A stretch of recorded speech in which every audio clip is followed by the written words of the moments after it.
Buenas tardes, familia.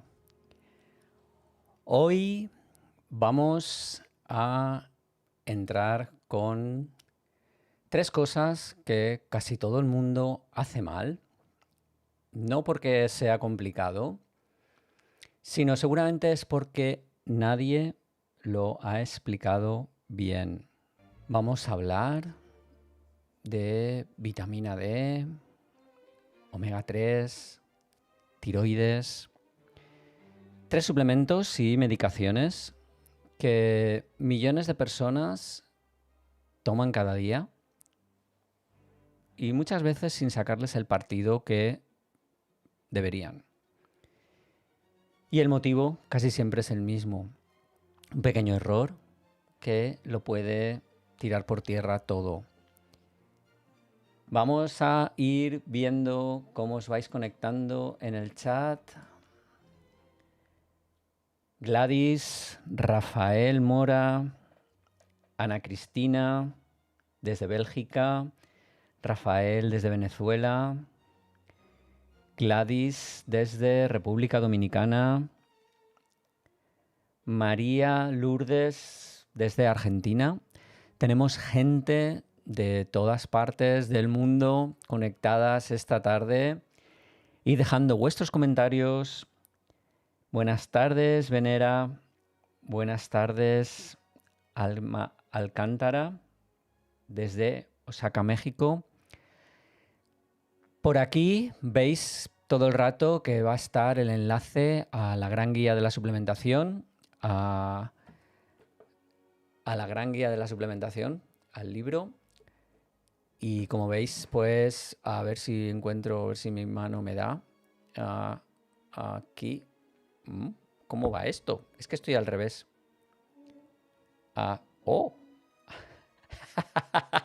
Soy incapaz de señalarlo. No puedo señalarlo. No hay manera. Bueno, ahí veis el código QR.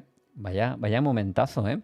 He sido incapaz de señalarlo. Como estoy en espejo, es imposible. Bueno, podéis comprarlo tanto ahí como en librerías, que ya está en todas las librerías. Vamos a empezar con la vitamina D, que yo creo que es la que más tomáis todo el mundo y la que más errores seguramente va a acumular. Y el primero y el más tonto de todos es tomarla en ayunas. La vitamina D, como todos sabéis, todos los que me seguís ya sabéis, es liposoluble. Y sin grasa no se absorbe. Así de sencillo y así de simple. Si te la tomas con el estómago vacío o con un cafetito por la mañana, pues una gran parte de esa vitamina D la estás tirando a la basura. Así que, lo primero, tómate la vitamina D con la comida más grasa del día. El desayuno con aguacate, con huevo, con aceite o con la comida del mediodía. Lo que no debes hacer, por favor te lo pido, es tomártela con el café por la mañana en ayunas. Recordad, hay estudios con mucha gente que se ha visto que tomarla con una comida que tenga grasa aumenta la absorción hasta casi un 32% respecto a tomarla en ayunas. Recordad esta cifra, un 32%, que es muchísimo, muchísimo. Y ahora la pregunta que siempre me hacéis. ¿Cuánta hay que tomar? ¿Cuánta vitamina D? Esta misma tarde he recibido un email preguntándome cuánta vitamina D debía tomar. Y aquí hay que tener en cuenta las necesidades, que son muy variables de persona a persona. Depende de tu nivel en sangre, de cuánto sol tomas, de tu peso, de tu edad. Lo ideal es medir una analítica, porque hay gente que con 1000 unidades al día pues ya estaría bien, y hay gente que necesita mucho más para llegar a niveles, digamos, óptimos, que es nuestra finalidad, llegar a niveles óptimos, no a niveles suficientes. No me sirve tener un suficiente. Siempre me dijeron, tienes que aspirar al notable o al sobresaliente. Pues tenemos que aspirar al notable o al sobresaliente en este caso. Lo que pasa es que lo que marcan los laboratorios como normal, pues yo creo que está un poquito desfasado y hay que tener en cuenta que lo óptimo tiene que estar entre 40 y 50 nanogramos por mililitro. Y hay que reconocer que los laboratorios suelen dar por bueno cualquier cosa por encima de 20.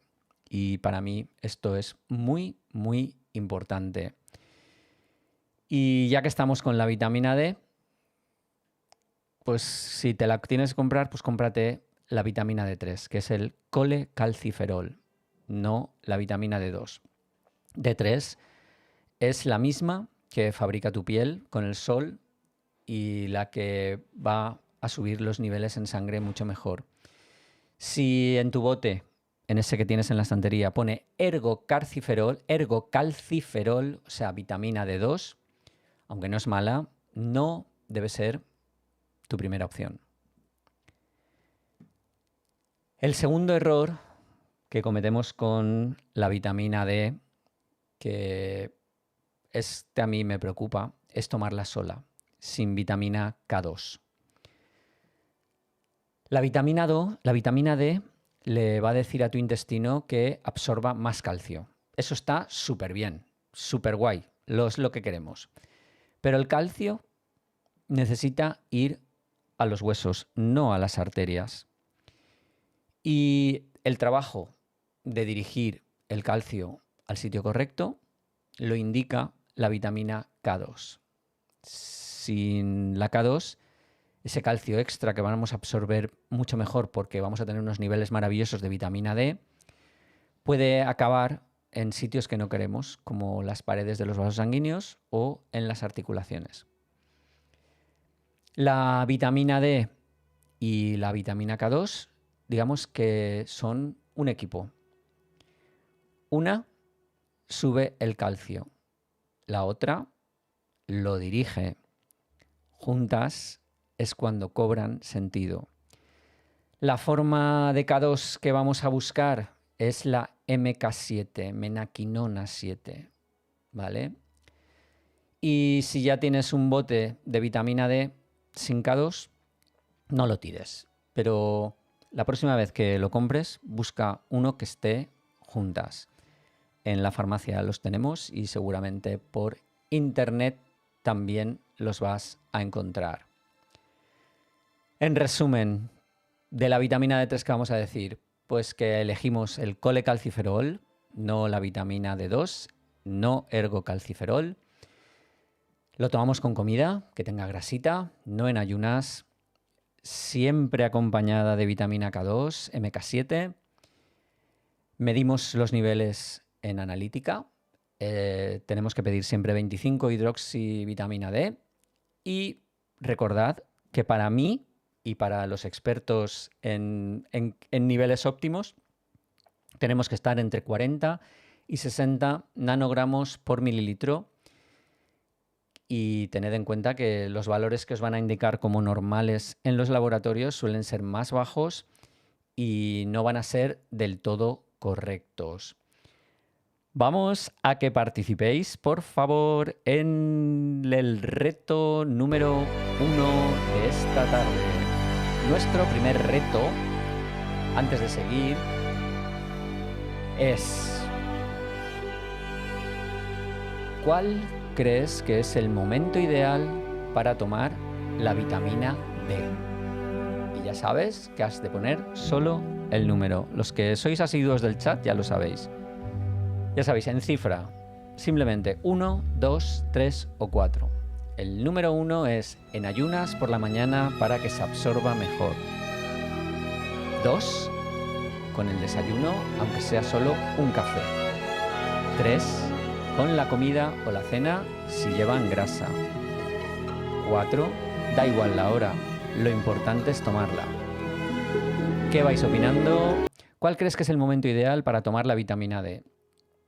1 en ayunas por la mañana para que se absorba mejor, 2 con el desayuno, aunque solo sea un café, 3 con la comida o la cena si llevan grasa, 4, da igual la hora, lo importante es tomarla. Y en el chat tenemos aquí a Karim Hermoso. Espera, voy a girarme el chat porque lo veo fatal. Karim, que dice la 3, Blanca dice la 3, Juan Ferrer dice la 3, Alberto 3, Gladys la 3, Luisiani llega tarde, me parece que pone.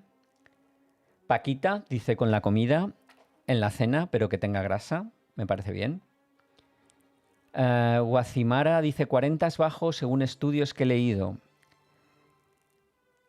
Pues entre 40 y 60. Yo con 40 me conformo. Es difícil llegar a valores, ¿eh? En la última analítica yo creo que tenía 40 y algo y la verdad es que me sentí muy contento. Y eso que tomo 4.000 unidades todos los días. Florencia dice la 3, Norma dice la 3, Alba nos saluda desde Quito, Ecuador. Pues vamos a seguid votando esta encuesta mientras seguimos con el relato, que ya sabéis que estábamos hablando de las cosas que estamos haciendo mal.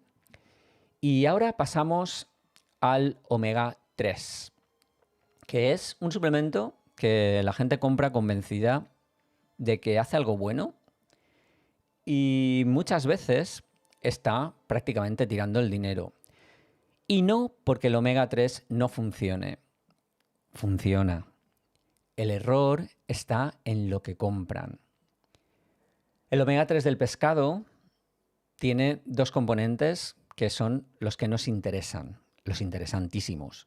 El EPA y el DHA. Ya sabéis, son los ácidos grasos omega 3 esenciales que necesitamos. El EPA es el antiinflamatorio, el que protege el corazón. El DHA es el que se mete en las membranas de nuestras neuronas, llega al cerebro, cuida la memoria. Y esos son los que necesitamos. El error que comete casi todo el mundo es comprar un bote simplemente porque pone 1000 miligramos de omega 3 y no lee la letra pequeña. Porque esos 1000 miligramos son de aceite de pescado total. Y dentro de cada cápsula puede haber, por ejemplo, 180 miligramos de EPA y 120 miligramos de DHA. O sea, de lo que de verdad importa, hay 300 miligramos. El resto son ácidos grasos que están ahí de relleno. La regla es sencilla. Hay que leer el EPA y DHA, no el omega 3 total. Buscamos la suma de EPA y DHA, que sea al menos entre 500 y 600 miligramos por cápsula.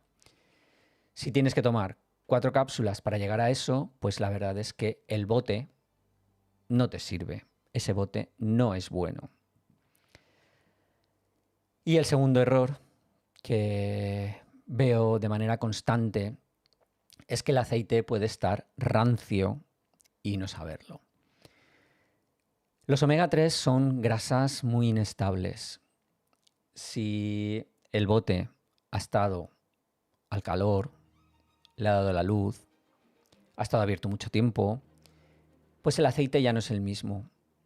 Y un análisis que se llevó a cabo en más de 70 suplementos de omega 3 que se compraron en las tiendas, se observó que más de la mitad de los aromatizados superaban los límites de oxidación aceptados internacionalmente. Más de la mitad. Y el omega 3 oxidado no solo no te hace bien, sino que además puede tener efectos negativos. ¿Cómo puedes saber esto? Pues abre una cápsula y huélela. Si huele fuerte a pescado, a rancio, tíralo. Un omega 3 de calidad apenas huele. Y una cosa importante, guárdalo siempre en la nevera, en el frigorífico, en la heladera, como le llaméis en vuestro país, pues cuando abrís ya el bote hay que guardarlo ahí, sobre todo, por ejemplo, aquí ahora en verano, si no, se enrancia muy fácilmente. También es importante que busquéis que tenga la etiqueta IFOS, que nos va a garantizar pues que no tiene metales pesados, que contiene las cantidades de EPA y DHA que declaran, que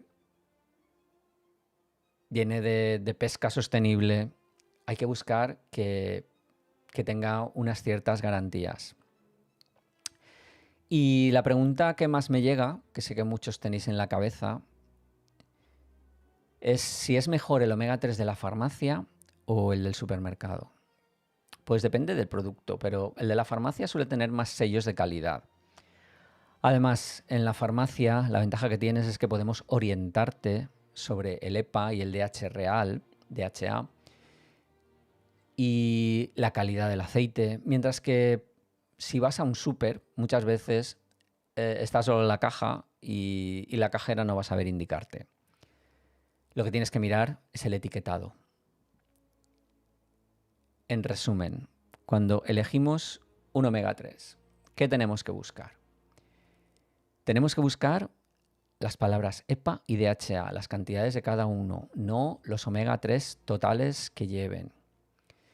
Tenemos que ver que tengan un mínimo de 500-600 miligramos de EPA y DHA por cápsula. Yo estoy tomando uno que tiene 500 y me tomo 2 cápsulas, con lo cual estoy obteniendo 1 gramo de EPA y DHA. No tienen que tener sabores o como mucho aceite esencial, pero vamos, lo mejor es que no tengan ni saborizantes ni nada. Y guardarlo en el frigorífico, por favor, una vez abierto, para que se mantenga y no se enrancie. Y si huele fuerte a pescado rancio, tíralo y compra uno nuevo. Todo el tiempo aquí estáis viendo todo el rato el enlace a ese código QR que hay ahí, es el enlace a mi libro, La Gran Guía de la Suplementación, que podéis comprarlo. Pero voy a quitarle la bandita esta que se me confunde con el croma. La Gran Guía de la Suplementación, a ver si lo consigo poner, que podéis ya comprarlo en todas las librerías y online en Amazon. En Amazon también está en ebook para los que no vivís en España. Antes de seguir, vamos a resolver el reto número 1 de la tarde. Os doy la respuesta. La correcta es la 3. Como habéis acertado, el 100% de vosotros hay que tomar la cena que lleve grasita. La 1 y la 2 son los errores más comunes que comete la gente en ayunas o con el café. La vitamina D se absorbe muchísimo peor porque es liposoluble y necesita grasita para entrar. Y la 4, aunque intuitivamente puede parecernos razonable, no es correcta. La hora sí importa y mucho. Con grasa siempre, por favor. Vamos a ver si sé poner el reto número 2. Sí, he sabido. Qué guay. Este reto número 2 que reza así. Tienes un bote de omega 3 que pone 1000 miligramos de omega 3 en grande, en la etiqueta. Y cuando le das la vuelta pone EPA 180 miligramos, DHA 120 miligramos. ¿Qué haces? 1. Está bien. 1000 miligramos es la dosis correcta. 2. Es demasiado. Con 1000 miligramos ya vas sobrado. 3. El bote es flojo. Solo 300 miligramos de lo que de verdad importa. 4. Hay que tomarse 2 cápsulas para compensar. Os voy a dejar este reto todo el ratito que vayamos avanzando en nuestra exposición. Vamos a ver qué estáis votando ya en el chat. A ver. Se escucha muy bajo y la música muy alta, por favor. ¿Qué es esto? No puede ser. Si la música está muy bajita. Vamos, bajita, bajita, ¿eh?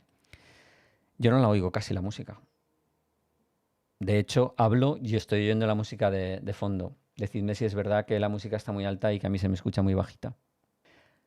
Bueno, estamos en el tercero, que es el que, digamos, más me planteáis en la farmacia. Y es el error con las medicaciones para la tiroides. Hablo sobre todo de las personas, que seguro que en el chat hay alguna que tomáis levotiroxina, la pastilla de la tiroides más recetada del mundo. Es una hormona de sustitución que le aporta al cuerpo lo que la tiroides ya no fabrica, si no fabrica suficiente. Funciona muy bien, pero tiene, digamos, una particularidad que la hace distinta a casi todos los medicamentos. Es muy sensible al momento en que la tomas y a lo que te tomas con ella.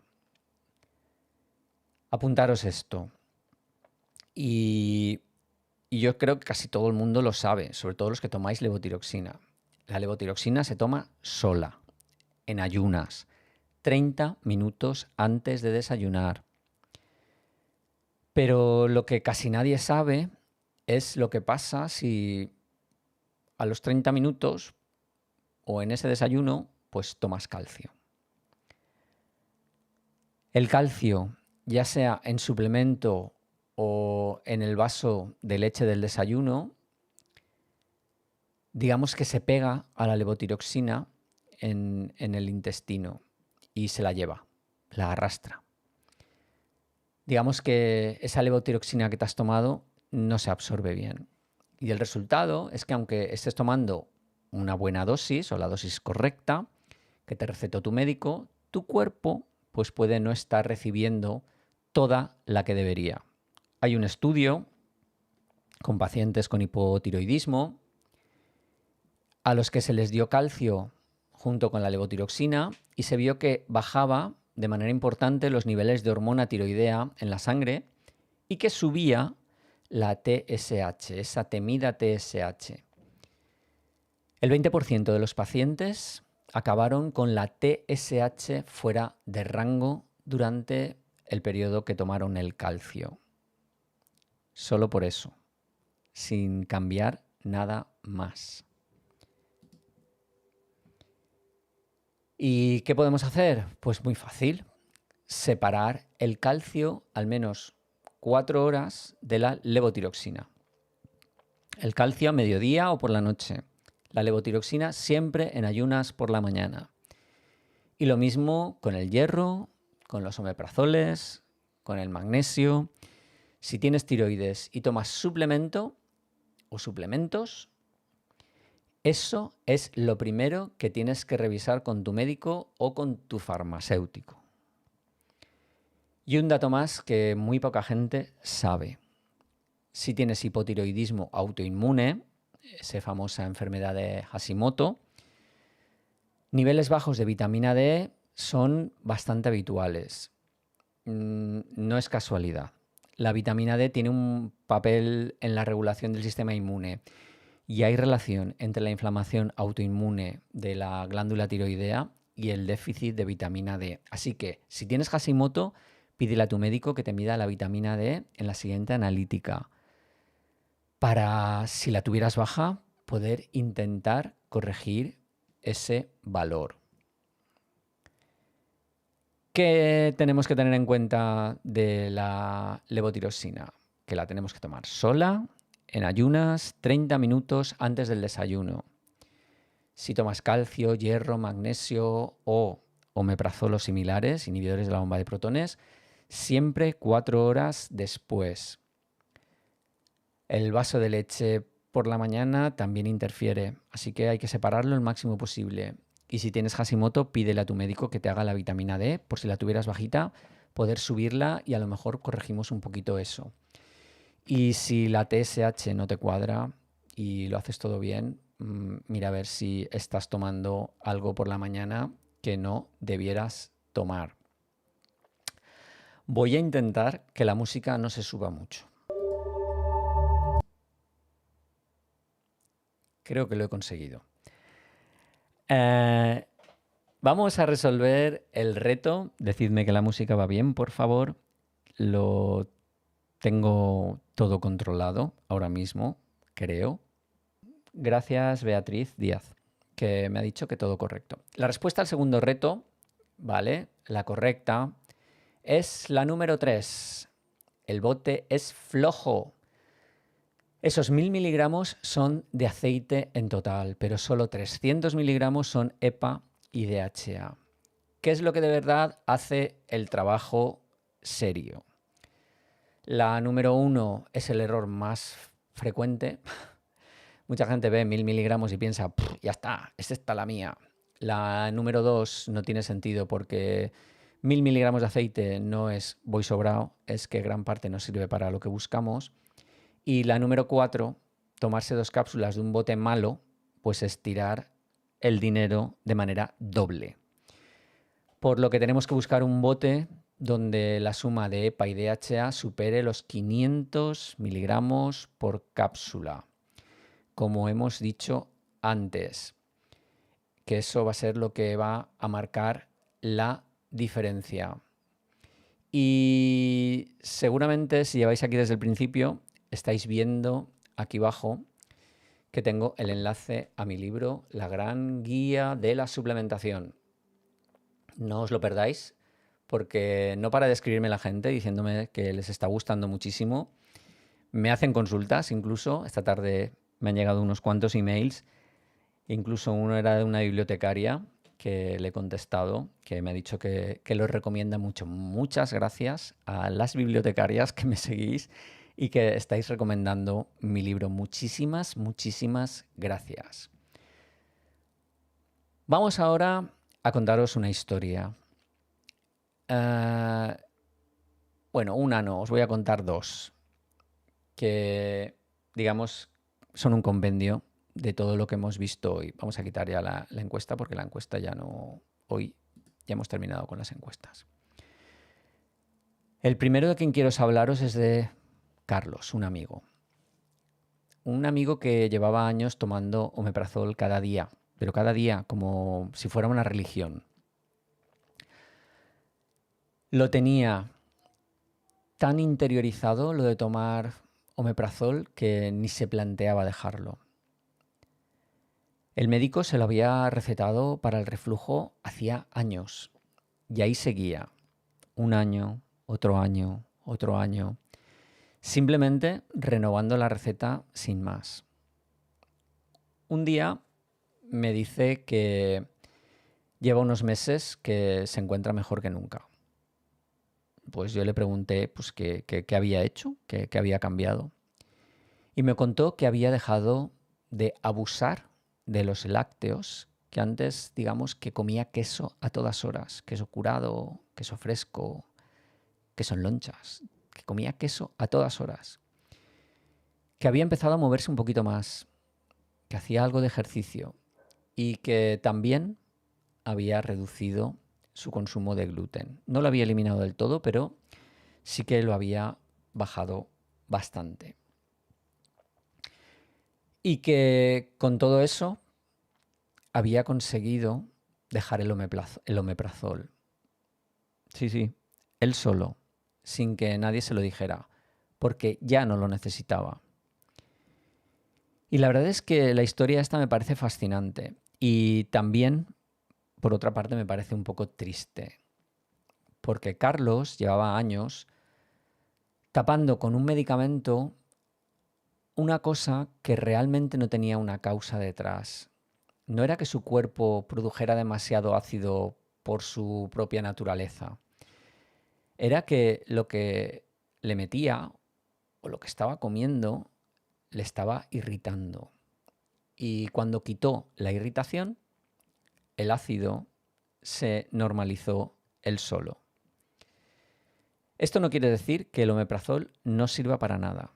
Sirve y mucho. Pero si llevas años tomándolo sin que nadie lo haya revisado, yo creo que es una conversación que tienes que mantener con tu médico. Y luego está Merche.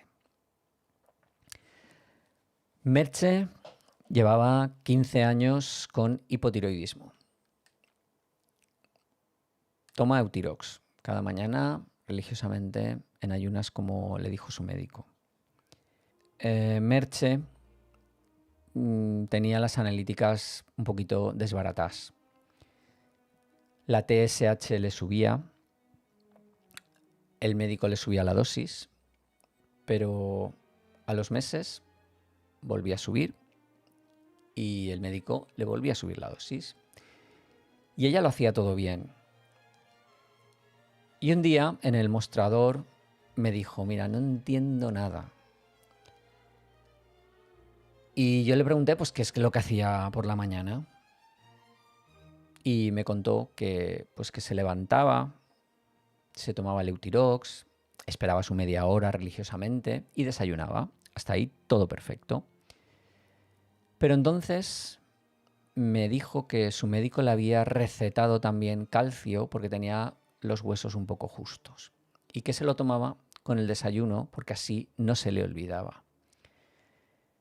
Pues ahí estaba todo. El calcio del desayuno estaba interfiriendo con el Eutirox que se tomaba media hora antes. Y no porque hiciera mal las cosas, sino porque nadie se lo había explicado. Y sencillamente le dije, el calcio al mediodía y ya está. El Eutirox solo por la mañana y punto. 3 meses después, la analítica de TSH le había salido perfecta, sin cambiar la dosis. Solo había cambiado la hora a la que se tomaba el calcio. Y esa es la idea de las dos historias que os he contado hoy. Que muchas veces el problema no es el medicamento ni el suplemento, sino el orden en el que te lo tomas, que puede ser un detalle que lo cambie todo. Pues esto son las 8:06. Vamos a dejarlo por hoy. Quería tratar hoy 3 temas concretos. Espero que os haya gustado, bien explicados, sin liarnos, resumiendo en frases cortitas, algo así muy sencillo. Espero que se haya entendido todo muy bien. Vamos a hacer aquí, mirar, los 3 errores que ya no cometerás. La vitamina D con grasa y con K2, menaquinona 7. El omega 3, tienes que mirar el EPA y el DHA en el etiquetado, no el total de aceite, y guardarlo en la heladera o en la nevera. Y si tomas levotiroxina, pues el calcio lejos siempre, o cualquier cosa que tomes, magnesio, hierro, cualquier medicamento que tomes, siempre lejos. Y lo que os decía, aconsejo, si en vez de media hora dejas 1 hora, muchísimo mejor. Y te voy a pedir una cosa. Déjame en los comentarios cuál de los 3 temas te ha sorprendido más, o si ya conocías todos estos errores, lo leo todo y de ahí saco el tema seguramente del próximo miércoles. Si te ha servido, ya sabes, un like que ayuda a que llegue a más gente. Y si tienes a alguien con problemas de tiroides que toma calcio por la mañana sin saberlo, mándaselo, que igual le ahorras 1 año de analíticas raras. Por aquí habéis visto que tenéis todo el rato el enlace a la gran guía de la suplementación, mi libro. Podéis comprarlo ya en todas las librerías y online en Amazon. Podéis suscribiros al canal si os resulta interesante. Y sobre todo, como os digo siempre, haz que cada día sea maravilloso e inolvidable para ti y para quienes te rodean. Un abrazo bien grande, familia. Cuidaos mucho. Nos vemos el próximo miércoles a las 7:30, ya sabéis. Hasta la semana que viene.